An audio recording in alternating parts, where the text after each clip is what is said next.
So Janice, how did you determine that that was your vocation? How did you even come to that? It was through the process of working with people in a leadership role. Because part of, as you know, part of leadership, regardless of the industry, is mentoring, and it's also teaching. And you get better at it the more that you do it. And I found that the sense of satisfaction that came from seeing the look in a person's eyes where they have that, what Oprah used to call that aha moment, where they get it, or they're enlightened in some way, or sometimes it's just being the ear, being the person that will listen and receive because they just need to get it out without judgment, without fear of reprisal or anything like that. And so that's really very helpful. And I learned by doing that it felt good to be able to interact with another human being in a way that might have been helpful to them. So giving is so much more, it feels so much better than receiving, I think. And that's not something I always knew. So I don't know if this is making sense, but so it was through the process of doing that in musical theater, in education, not so much in the corporate environment, because I was really young when I was still doing that. That it dawned on me that I liked the way I felt. Right. I love that. Yeah. You feel it. Exactly. Mm-hmm. So another part of that we look at is this individualism, which is our expression of our own personality in anything you do. How do you express your individualism in whatever you do? I thought about that, and being authentic. I remember being younger and walking into a new situation and thinking that I needed to follow some sort of model. But the problem that I had was that I was usually the only person of color in the situation. Again, that goes back to the time period that I'm coming through. Even when I was hired at my last employment at Dallas College, there were a handful of minority faculty. And in my area in fine arts, there was one, me. Oh, wow. That's been my life though. Right. I don't know anything else. I don't know anything else. My university, out of 11,000 students, only 33 were Black.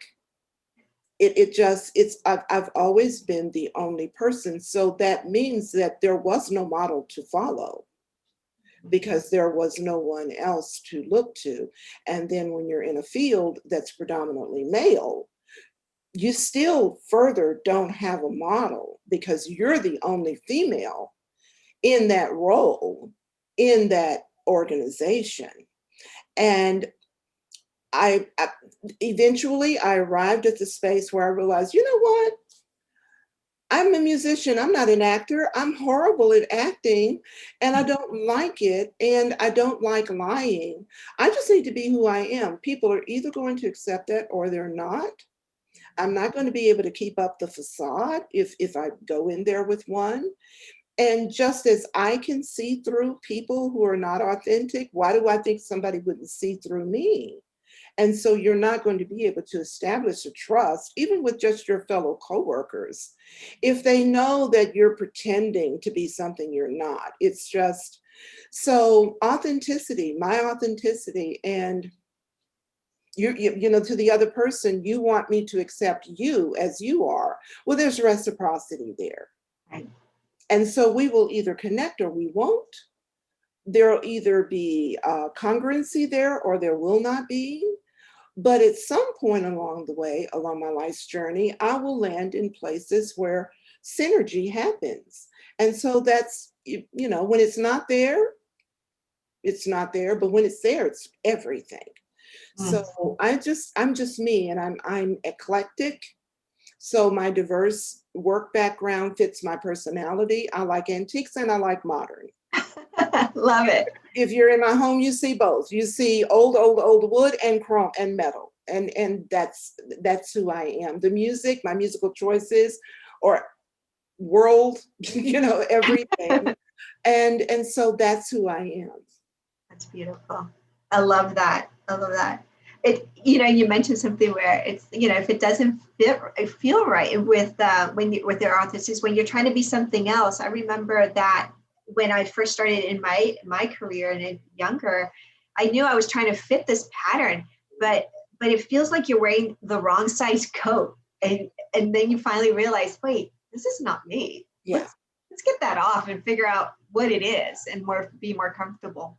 Yeah. And later, I would say in my last decade, I took that deeper to think of it with this language.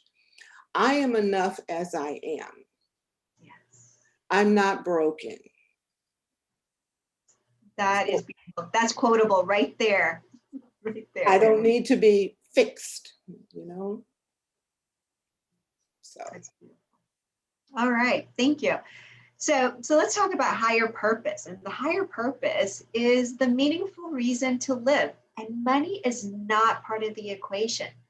So what would you say would you say you have a higher purpose or not? I don't think that I necessarily do. I don't think that the higher purpose is different for different people. I think that as humans, as our species, that each day we hopefully will find some few minutes in the day, even on bad days, to try to commit to becoming the better version of ourselves. But I don't see that as a higher purpose for me. I just think that's part of the journey of becoming a fully fleshed out human being. I love that. Yes, keeping it simple versus trying to confuse things for yourself. Because it's hard to do that. Yes. It really is. It sounds simple, but we have to navigate so many things. And especially in the environment, heightened environment that we're living in currently. Being that better version of yourself is really, really hard. And it can be stressful to try to do that, because it might mean that you walk by something that is hateful that's coming toward you, that you want to react to and to respond to. So it makes you be more discriminating about the battles that you engage in. That every every hammer is in search of a nail. Okay. Yeah. So do you really want to be a hammer? I mean, Right. that's something that I think we just have to come to. It's like, do I want to be that? Because I don't think so. That's and I don't know if that makes sense, but it does. It's great. Thank you.